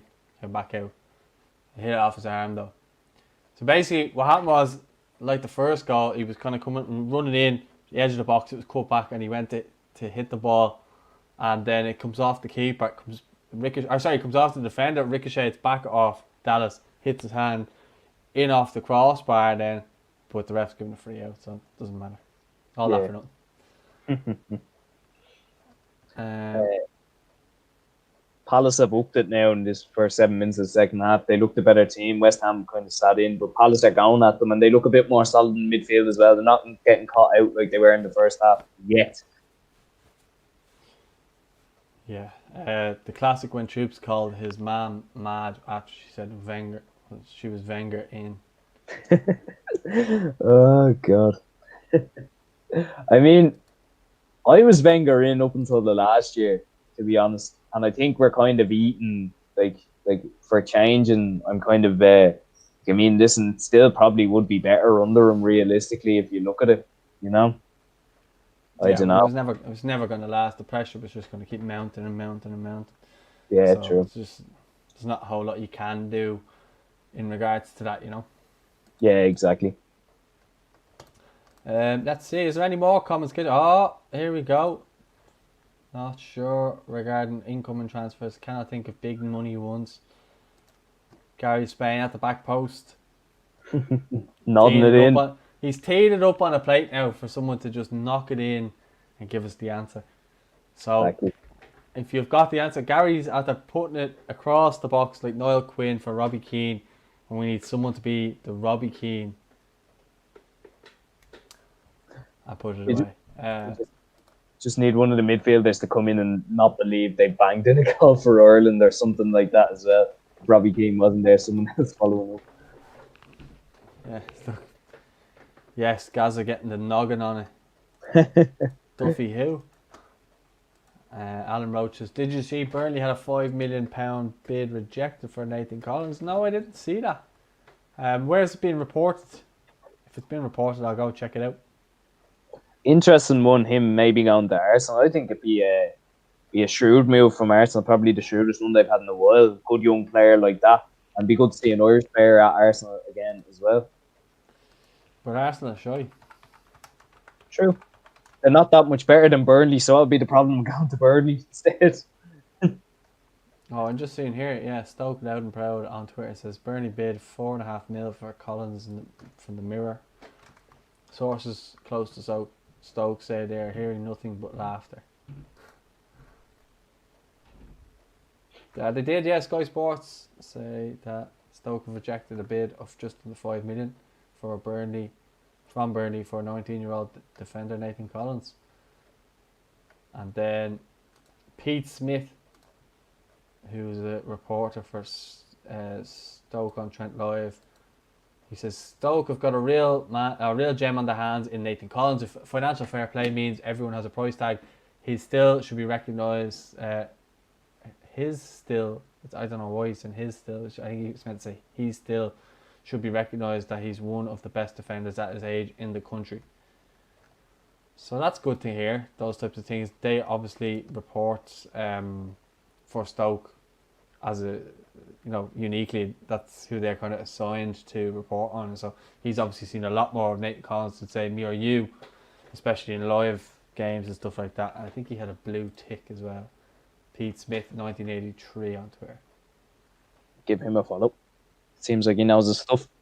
And it's always good to hear about Stoke as well because of the Irish involvement there, and even Michael O'Neill as well. I know he's from the north, but it's interesting to hear about him because he's done so well the last while. Yeah, Almiron's here on the attack, straight to keeper. Any other? So yeah, just I didn't actually know that Collins there was a bid. I knew there was links, and myself and Gary had spoken about on the watch along there on the weekend whether it was going to be a good signing or not. So go and check that video after this. So thanks for that, Alan. And if it's any other bids or anything like that, let us know and we'll check them out. It's actually handy because I have a computer right here and I can just check them out. I'm going to pop them up on the screen, check it out, bring the news, and so on. So it's handy as. And just in case. Sorry, big man Shane Duffy has it in for me. Big man Shane Duffy. I wonder where big man Shane Duffy is from, because he always comes out with this country slang and all this. How she cutting and all this. Newcastle have a free kick here on the edge of the box. John Joe Shelby's about to take it. I met Shelby actually. I met some of the Newcastle players there. They came over to play Pats as well. I met Rafa a few years ago in Richmond on the pitch. I got a picture with him. Yeah, I heard Rafa's a nice man. Alright, I've heard a couple of stories about him. Yeah, he is sound. Yeah. Yeah. I just hated him because he was Liverpool manager for so long. Yeah, what's Shelby like? I heard like he's a bit of a hothead looking in from obviously from Mark. So he's alright. Didn't got pictures or whatever. Didn't really say it. It was about 3 years ago. It was when I worked in Harvey Norman. I remember leaving a half an hour early and they weren't happy with me in there. I think it was one of my last couple of days in there. God, I hated that job. So I left there and I met Rafa and the boys and I was getting phone calls after work on the way home. What a save by Guaita there. Takes one off the line, surely going in from Antonio. Ben Rama has ripped up Palace players tonight. He's gone by them like it's nothing, and he always seems to have 2 or 3 on him as well. It's gone by 3 of them there again. Sold Mitchell a dummy, crosses in on the byline, and Antonio should definitely score there, but Guaita does well to save. That could keep Palace in it. And Ben Rama is toying with them though. You should see some of the things he's doing, and it's not one player; it's 2 or 3 at a time. He's just taking them out of it. Like it's probably the best I've seen him play since he moved. I've actually seen a bit of West Ham this year as well, which is surprising. I wouldn't normally watch them. Yeah, Callum Wilson's after giving Meslier a kick in the face there, going for a ball to near post. I actually met Kieran Clark as well that day, by the way. Sure, all the Irish lads are nice anyway. You know that yourself. Sure, they're Irish. They have to be nice. Yeah, well, not necessarily. True. They don't have to be. They are, but they don't have to. They are, yeah. That's what I'm trying to say is like Irish people are just nicer than... If you're nice to them, if you're not going up to them and going, oh, you should be scoring 10 goals a year or whatever, then of course they're going to be nice to you because they, you know, a lot of footballers grew up wanting to be their idol and wanting their idol to know who they were. So they hardly all grew up without, you know, as robots without any kind of purpose or whatever. Like every footballer generally grows up to be the footballer. Like behind you there, you've got Arsenal players and you've got Messi, you know, who I imagine grew up wanting to be like when you were younger. Now you want to be like Gary Spain. Exactly, yeah. Look, if I had a bit more height, I'd be some footballer, I tell you. If I had Gary Spain's height, I'd be knocking them back for players to knock it in all the time. 5'7" is too small. Well, it's not too small, but, you know, if I had a tiny bit more height, it'd be delighted. Great play by Newcastle. Great. He's put it in. Almiron. The keeper saved it. Yeah, 1-1. And he's celebrating. Great bit of play there by Newcastle. Lovely little 1-2. And Almiron went in. It looked like the keeper actually saved it, tipped it over the bar, but it just went up. He tipped it into the top corner. A good bit of play on the left-hand side. Leeds cleared it then and got caught in possession here. Yeah, caught in possession. Shelby gives it to Wilson and Almiron goes in. Left foot strike. Goes for the bottom corner, but the keeper tips it, so it went to the top corner. 1-1. And just what Newcastle kind of were asking for. So, game on. See, that's what you want. Good games tonight so far. Like, I mean, I didn't expect these two to even have 5 goals between the two of them, so I'm very, very surprised. Yeah. Good. Steve Bruce looks like a relieved man. And I think Almiron must be having a baby because he's after popping the ball under his belly and ran away with it, celebrating. Gary Spade says, Foot Mob says Kieran Clark has a calf injury. Hopefully it's not too serious and he's back playing again, because he had been, individually, he'd been playing quite well, I thought. Yeah, he was playing well. You mentioned the game against Arsenal as well. In particular, he was very good up until the end, and obviously he made that mistake. But listen, any defender could have made that mistake. It happens, like Arsenal were just clinical when it did happen in the FA Cup a couple of weeks ago. And yeah, he's been playing well. Probably one of Newcastle's better players the last while. So hopefully he's back soon. Yeah, I really like Kieran Clark, and I think if he's fit and playing, he should be definitely considered one of the top choices for the squad in March. And if Shane Duffy's not playing well, then Clark would have to be the ideal replacement for him, I would have to say. Yeah, definitely. I mean, he was at Euro 2016 as well. He's experienced for us as well. It'd be good to see him.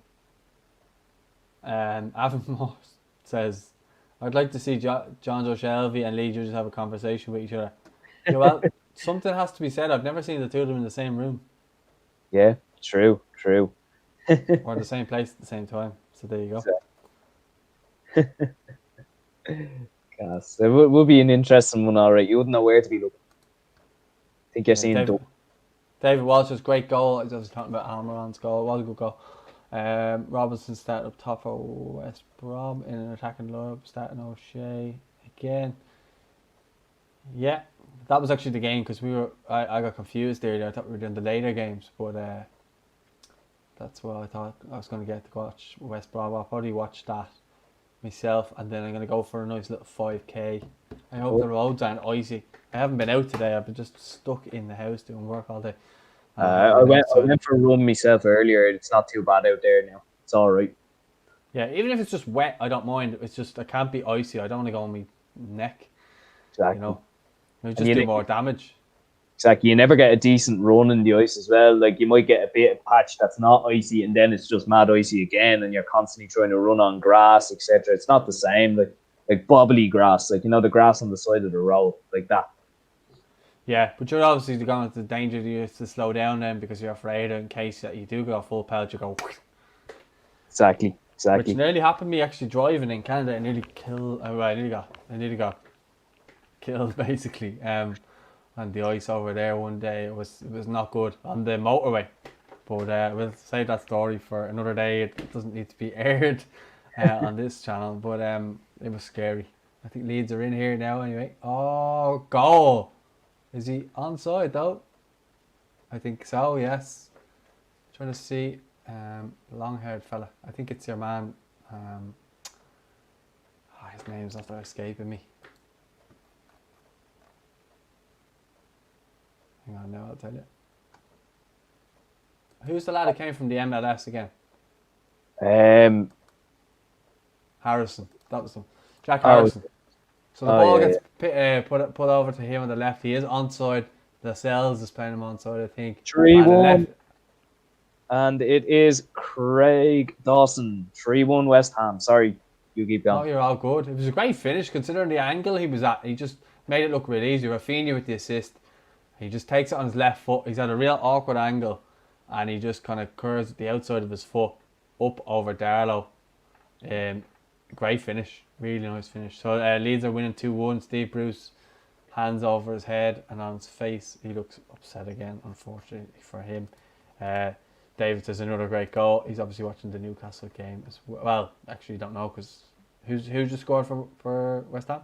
Craig Dawson's from a corner, but I got to give it to West Ham. The crosses in tonight have been fantastic, and they've taken their chances from them as well. Obviously, Craig Dawson is another big lad, gets a lot of goals as well, so it's no surprise he's on the score sheet. And that's why West Ham are winning. They're just more power in that box. Yeah, Gary Spain says Clark is just doubtful for tonight, so he should be back soon. So hopefully, yeah, it's just a case of him. Oh, this is good play by John Joe Shelby. Squares it back. Oh, great defending by Leeds. It's end-to-end stuff here now. Starting the game on now. Two very good games. Like I said, I'm actually quite shocked. Still shocked about. Did I not predict the 2-1 Leeds win earlier? You did. I said 2-2. You said 2-1. Yeah. And 2-1 in the other game. That's now 3-1, isn't it? Yeah, 3-1 West Ham. I said 2-1 Palace, so I'm well out. Just Newcastle had a strike on goal there. Is it Josh Murphy or Jacob Murphy? One of them, whoever plays for, whichever of the brothers that plays for Newcastle. He had a great strike there, just went past the bar on the post. Think it's Jacob who plays for West Ham. Think. Oh, yeah, just in the replay of it there. It was one of them. Curved it on the half volley outside the foot and just going to whiz past the post. Shelvey had done well there just before that as well. And he tried to cut one back and it was defended. My mate, John Joe Shelvey, you know, my mate. Yeah. Good pals, me and him. There you go. Connolly, Spain and Brady up top, getting us to the World Cup without a doubt. Here's St. Maximum as well. St. Maxime, whatever you want to call it. What were we saying? I was just agreeing with that. Connolly, Spain and Brady. It sounds fantastic. What a trio up top there for the Republic of Ireland. I tell you what, not only get us to the World Cup, but also win the World Cup. Gary Spain, Golden Boot. He'll be he's going after closest record in the World Cup after that as well. He will be.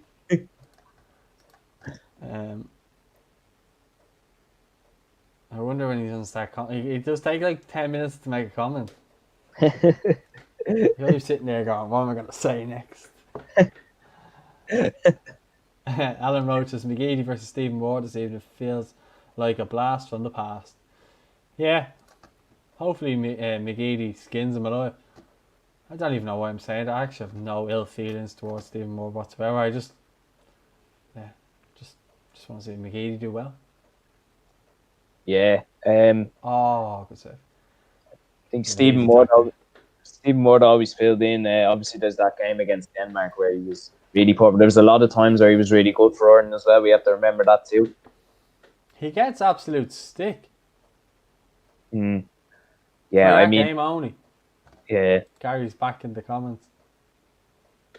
Joel appears still a lot better than me. Connor Salmon's not though. Oh God, Connor Salmon. Oh.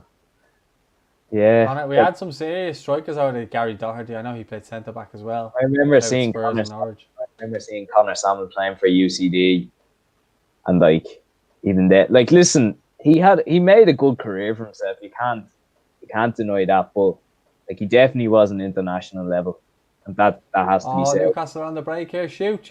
Oh, looks like he's hit it wide or over. Lewis, the Northern Ireland international. Don't know how he's not put that on target. Sorry, Paul. I didn't mean to cut you off there. No, I was just saying about Connor Salmon. I remember seeing him playing for UCD at the old Belfield ground, not the Belfield Bowl. And listen, he made a great career for himself in the end. Fair play to him. Scored in the Premier League as well for Wigan. But he probably wasn't international level really. Yeah, that was Lewis there. St. Maximum just came on and made a difference already. He was the one that set up that chance. He hit completely wide. Didn't even hit the target. He's a defender, sure. He's probably getting a nosebleed going up that high, to be honest. Should play for Northern Ireland, probably no use as well. he thought it was Kyle Lafferty knocking it back to him there. Kyle Lafferty? Yeah. Good old Kyle. He's had a load of clubs as well. I was looking at his Wikipedia the other day. He's played for some amount of clubs. Why would you be looking at his Wikipedia? Just popped up. I was looking at... Who was I looking at? I was looking at Stephen Davis because someone asked me a question about him. And then, do you know when it gives you suggestions after it? Yeah. Yeah, I just went on to Kyle Lafferty then. Don't know why. Just saw the name. Interested. Paul, this was one for you. He says we would need McGeady to turn people inside out, like his 5-star skill moves and FIFA. You have those in real life as well, Paul. Training with Steadfast. 5-star skills, God. I mean, freestyler. I wish. I mean, listen. The thing with McGeady is it was probably the cells just at the crossbar. Sorry. The cells. Yeah, a header. Oh, header. Oh, I thought you were saying it was like a 30-yard shot. I was like, what? Yeah, McGeady, I think. I mean, it was your 5-star skills. Oh, mine, oh god, I don't have 5 star skills. 5 star passing, probably that's about it. I'll take David that. Silva. Yeah, I'm happy with that one. I'm very happy with that one. I'm not gonna lie. That's And only because of that chip you scored. I was if you asked me to do it again, I probably wouldn't. That was on the run and all. I don't know how I managed that.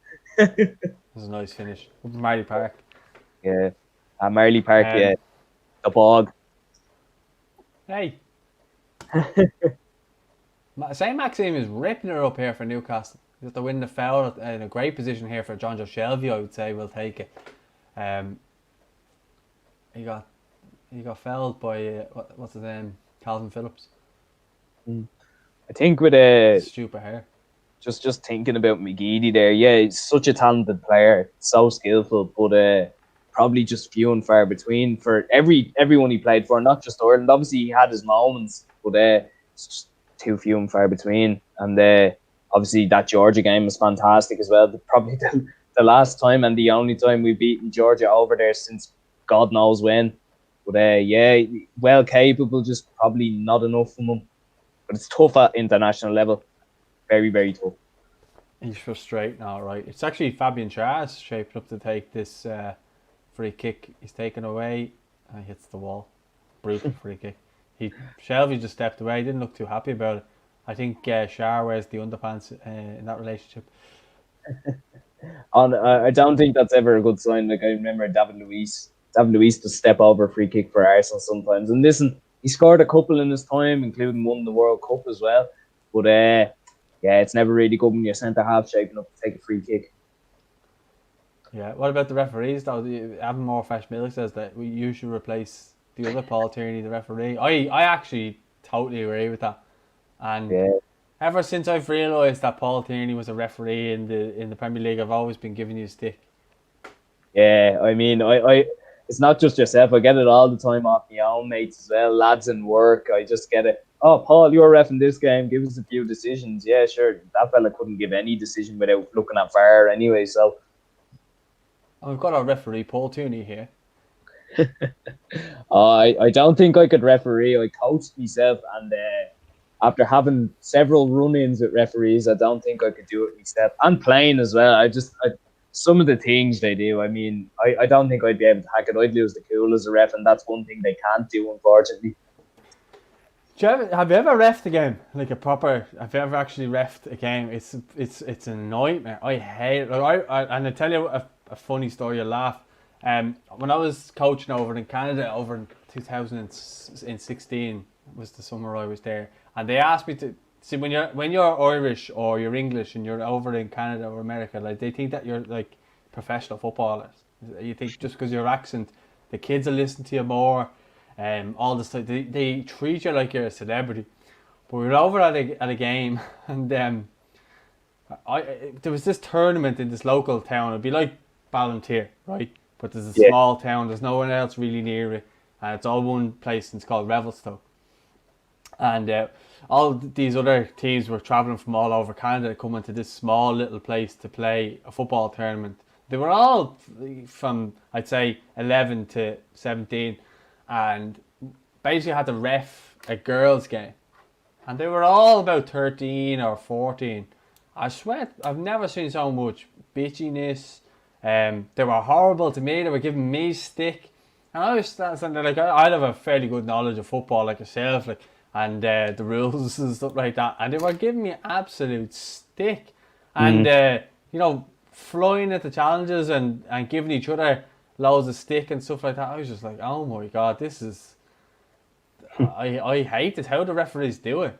Yeah. And I actually had to put one of them in a sin bin because I didn't want to send anyone off, but and then she got sin bin for a while. I had to tell the manager to take her off, and then she came on and scored the winner, and the other team were absolutely raging. So they were absolutely raging about that. And they ended up winning. I think they filed a complaint against me. I'd done nothing wrong. I just tried to calm things down. They apparently put in a complaint against me to the person who was organising the tournament. So referee, not for me. Yeah, I remember like Like, I just remember the ones in particular when I'd be coaching, like, and I remember one time, it was out, I think we were playing Dalkey or something, and one of their centre halves kind of came out from his own thing and was like strolling through our half, and I just said, lads, come on, can't be doing that, like, come on, you know, I didn't say take him down, but I said, like, you know, I didn't say break his leg either. I said, you know, stop him, like, you know.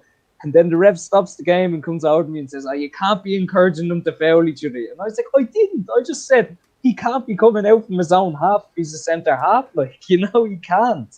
And yeah, I don't know. Some of them are so involved in it, even at that level, and some of them just don't care, and that's what winds me up, I think.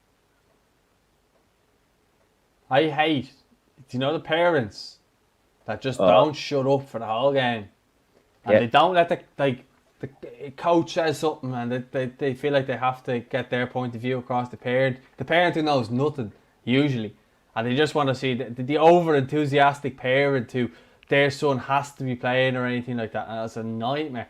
You just get fed up listening to them. Like I remember a couple of times I had to tell them to just be quiet. It was just some of the stuff I was hearing was ridiculous.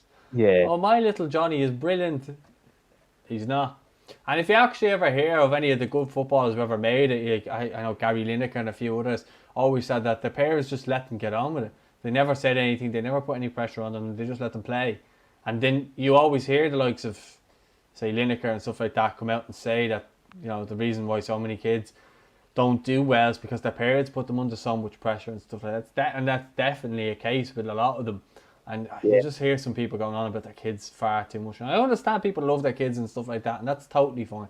But don't be bigging them up to be something that they're not yet anyway. You know, let them play, and just, if they're not starting for the team, that's the worst. When you start, oh, my Johnny should be playing this, that, and the other. Like a lot of times the coaches are there and don't get paid for it.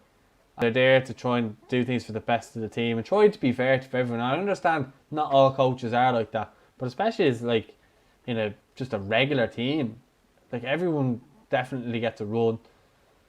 Probably little Johnny gets not as many minutes as probably wanted to be, but sometimes if it's a tight game and you want to win a game, you have to just not play little Johnny. Yeah, sorry exactly. If there's any little Johnnies watching. Yeah, I remember we got to a cup final one of the years, and there was just two of us coaching, like, no bother. But on the day, obviously we had. I got on the day, and then we had disappeared for a sec there. Sorry, I got on the day. We had 19 players turned up. Now we never once had 19 players before this on a match day. You know yourself, you wouldn't get that on the normal match day. But a cup final, everyone wants to be involved. So anyway, listen, it's been roll on, roll off all the time up to under 18s for the last couple of years now, which is fine. I don't mind. Everyone deserves a chance, all that. And that day, I made 4 subs in the cup final and left 4 lads off. They didn't get a chance to go on. And the reason I was thinking is because, like, listen, like, you're not going to get an opportunity to win a cup final a lot. We ended up winning 1-0. But if you change the formation and the players on too much, like, then it totally messes it up. And even at that level, like, you don't want to, like, it be your fault for changing stuff so much that they end up losing or going to extra time, you know, in a really tight game, like you said as well. And I remember, look, I didn't get too much stick off the parents in the end because they understood. But there was one who said to me, look, I thought he should have come on at least. And I was like, look, it was a decision that had to be made, and they ended up winning it in the end. He played in all the other games. The only time I didn't make a sub in the match. I didn't make all the subs in the match. Well, I think that they're probably thinking that could be their only chance to ever win a cup final. That's the only thing I can think of that's the reason why they'd be really upset. But they all got medals. Like, we won, they all got the medal. So, like, you know, and it gets... Yeah, but it's not the same. You can't say, like, that's all well and good, but you can't turn around and go, well, I played in the cup final to actually get us over the line. They can't say that. But I know where you're coming from. Like, I'm with you on that, so don't worry. So I'm not against you. I don't think you're a bad person for doing that, whereas that person's parents probably do. But I can see why you had to do it. So I get it. I've been in that position. So I totally understand. The worst over in Canada, in men's football, what they do over there is, I was playing for that town as well, Revelstoke, and they were playing me as a striker. But what they used to do is they have roll on, roll off subs. So you would be going to the game with, say, 15 players, and they've no clue about like momentum in a game. They just decide when they feel like they want to come on, they call you off. Like there was no manager. They just said, Paul, come off, or they have like 5 players, and they'd be calling you to come off, and the worst player in the team be calling for you to come off so they can come on, and you could be winning the game 2-0, and you could go off, and then by the time you come back on, you could be losing 3-2, and you're just like, what was the point in that? It was so frustrating. Like it used to do my head in. I'm like, if you're gonna make substitutions that make sense. Don't take off your best players to bring on your worst players, or in key positions like up front or in defence, or even in midfield. I used to be fuming. I ended up top scorer. I was quite happy with that. Finished the last game with a hat trick. I was quite happy with that. Got I didn't get a perfect hat trick. Sorry, no. I got a penalty. I won the penalty, scored it, and got a right foot finish and a left foot finish. So no. If I had scored a header, it would have been. But it was good. Yeah. I was thinking as well, like, even what annoyed me about that was we had 19 for the cup final that day, and then in the last year I was with them under 18s. They like, we'd only get like a 12 or 13, or even sometimes just a bare 11 for a match day, like, which in a way worked well for them because they all got used to playing the sort of same group, but it was annoying for me because you wouldn't know how many you'd have, and it'd be Sunday morning and you'd be turning up and you'd be like, Christ, right, I have this plan, and then you have to change it. Like, that's what annoyed me about the cup final that time. So I was like, it was different standards for different games, Yeah. Eamon O'Callaghan's obviously getting carried away with our stories here. He says, lads, is this a watch along or question mark? What's the scores of the 2 games? Sorry, we got kind of carried away there talking about our own personal experiences with referees, because that's Paul Tierney there on the other screen, and one of the comments was to get him to replace Paul Tierney, and so that's how that whole conversation started, from referees to me scoring hat-tricks and stuff like that, as Sean says there. He's not buying it, by the way. But Avon Moore, speaking of referees, Avon Moore Fresh Milk says, I refereed a under 16 game in Dundalk. I sent 8 lads off, not because they gave abuse to me. It's because 4 legs were broken. I don't know what it is, but I fairly enjoyed refereeing that game. Are you sick in the head or something? 4 legs broken. That definitely didn't happen, by the way. The game would have been abandoned. Yeah, probably be abandoned after 1, to be honest. I don't think big man Shane Duffy enjoyed that story of sending off the girl, or sin binning that girl who was giving me abuse. Eamon says, no, not a bother, lads, love your content. Thank you, Eamon. We just got a bit carried away, to be honest. We're actually having more fun talking about that than we were talking about other news and just repetitive comments from people. So I think we might start doing that more often. Although Sean's not buying it, so there's no point in me talking about me. It was the first hat-trick I ever scored, by the way. So it was on my last game for them. It was against Canadian opposition, so whatever way you want to look at that, probably wasn't a great standard, was it? So, and I don't get to play up front that often. Oh, Newcastle are on here. Oh, great save. Man, what do you mean? I heard Thomas Radzinski was playing that game against you that night as well. Obviously, he wouldn't be defending, but still nice to get a hat-trick against an international player and former Everton legend. No, that's just you name dropping now. So you're just trying to get me in trouble with Sean here. He was not playing. They actually. So, what they used to actually what they used to get annoyed about was a lot of the hockey players would play football because they can't play obviously in the winter, and it was the summer league when I was playing, and a lot of them, like, they all thought, a lot of the hockey players, they think they're real hard, like they always get in fights and stuff like that. So when they play football, they get shown up, they always want to fight, or they get real feisty and annoyed. And they're all big, huge fellas as well, so they're mad easy to like turn or skin them, And that game, I remember they got 2 players sent off in the end. That's probably how I scored the hat trick. And they were going mad about it. But I went up to one of the guy who got sent off, and he was just going mad at everything. I think he fell me for the penalty, and he was going mad. So I went up to him at the end of the game, and one of the lads, Canadian lad, he just knew that I was on the wind up, and I just walked over to him and just said, "Oh, unlucky mate." He was going mad. But he couldn't say it because I wasn't rude about it. I was just like, unlucky, mate. And went over, shook his hand. He went back over to my Canadian mate, and he just walked over to me. And he just looked at me and smirked because he knew I'd just gone over to wind your man up. He just got beat 5 or 6-1 or something like that. 5-6-2, I think. They scored 2 goals that night. Dwight Gale, actually, speaking of players that I've met, Dwight Gale I met in Thailand. It was a couple of years after Kristan Bull, and it was actually funny because we were on the Koh San Road in Thailand, and he was just walking behind me. So he was just walking behind me like that, and he's real golden looking. Yeah, you see him on the telly there. He's just real golden. He's like that in person. He's probably a bit more tanned when I seen him because it was at the end of the season. It was around the time of the Euros in 2016, and he was walking past or whatever. And I was like, Dwight Gale, and he was just like, shh. I was like, no one's gonna really care. And my mate is a Liverpool fan, and I don't think he realised that he was obviously the person who scored the goal there to make it 3-3, and he was going mad about it afterwards, and he got a picture of him and everything. I was like, you do know he's the one who stopped Liverpool win the league back then, and I was just like, you legend. And I seen him the next day at the pool. I think he was with another player. I can't remember who it was. I think might have been Jay Rodriguez at Burnley.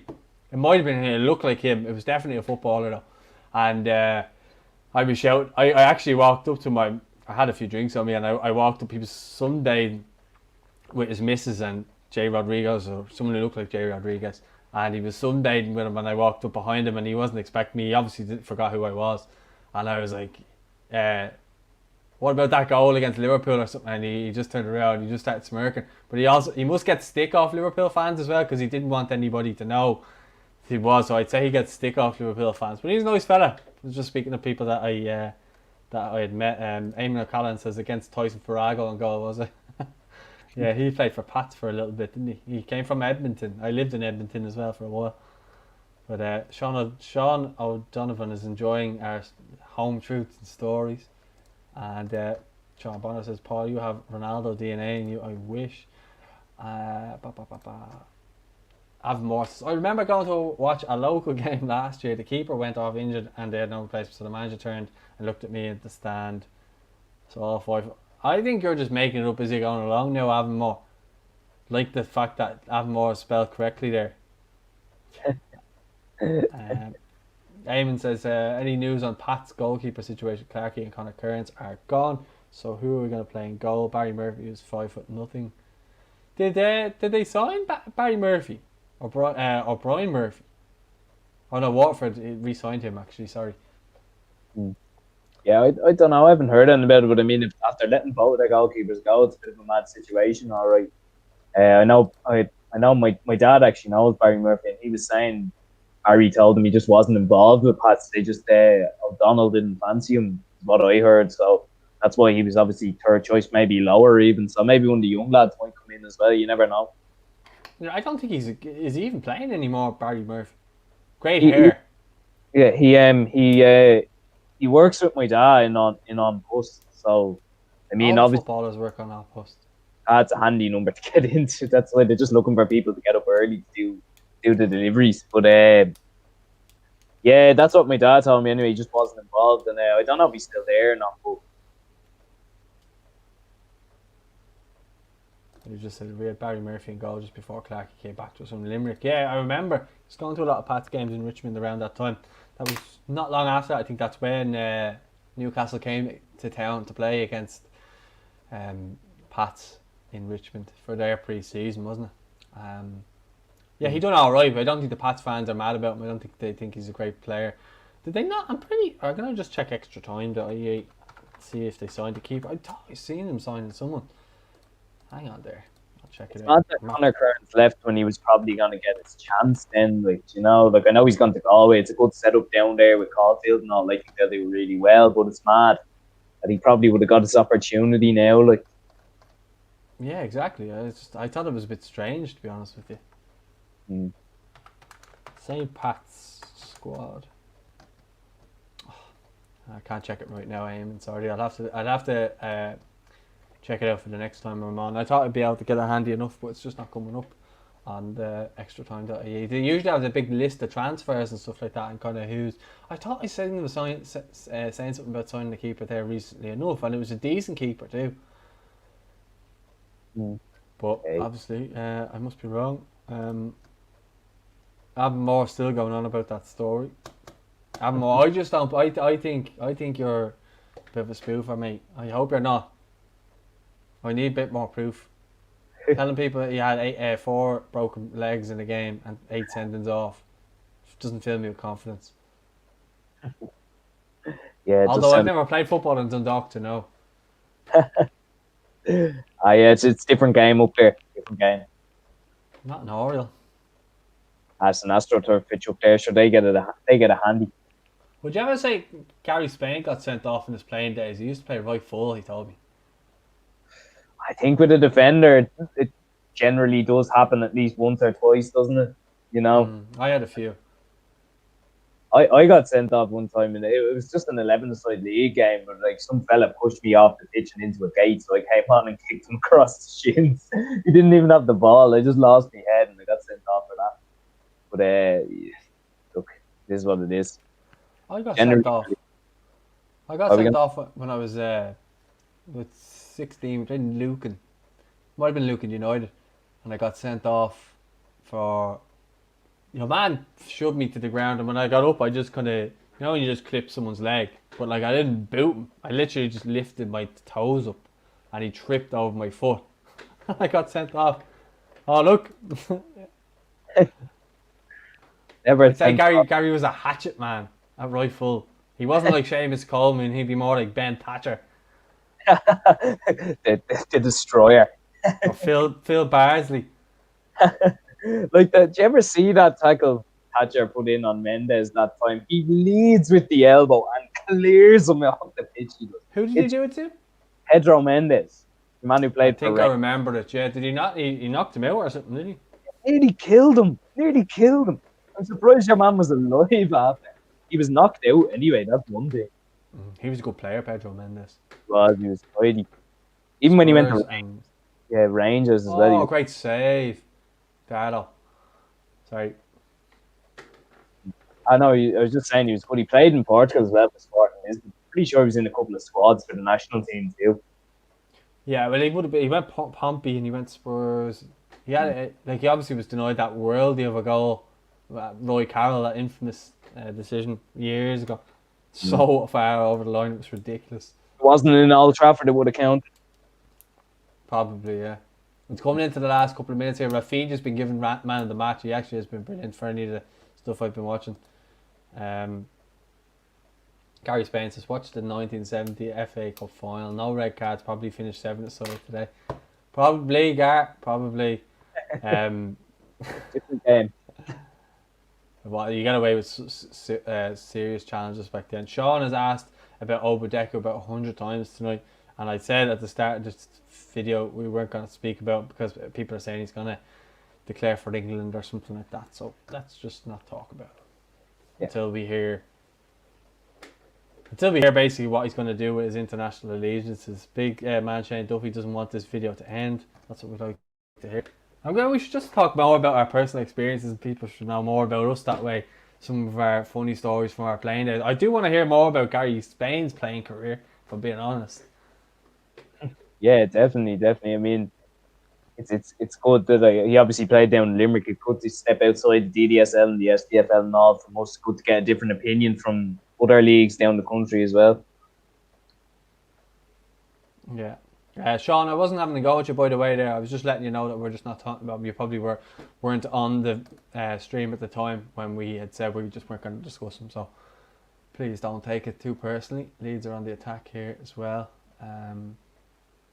Avon Moore says everyone wants to know about Gazza's playing career. That's Gary Spain. You really don't. You don't only. You really don't. Only on the B team because there was no C team. I'd say Gary would be a great gaffer. I was trying to get him involved with Steadfast to be a coach, and he was like, "Oh no." Don't. And I was like, "Come on, you'd be like Mourinho." And he was like, "No." I was like, Gary, come on." And he was like, "Oh no." He just completely he distanced himself from the job. I was like, "Come on, Gary, we'll give you a week's wages." 3-2 now. It's in the last minute of added times. Probably just a consolation, but Batshuayi puts it in. It was actually a nice move by Palace right through the middle, and Batshuayi puts it home. 3-2. probably over now as well. Batchwell. I met him actually at Richmond. He was sound. He was on the phone and I was just paused beside him. I was just like, yeah. Yeah. And he just did that. He did that or something. He's a nice fella. Yeah, he's Career stalled massively. he seems like a bit of a character. I'm sure you've seen the video of him hitting the ball off the post and coming back and hitting him in the face when he was playing against England in the World Cup. It was after a goal as well. It's like, you know, when players just boot the ball after someone scores, he just done that and booted off the post and came back and went boom.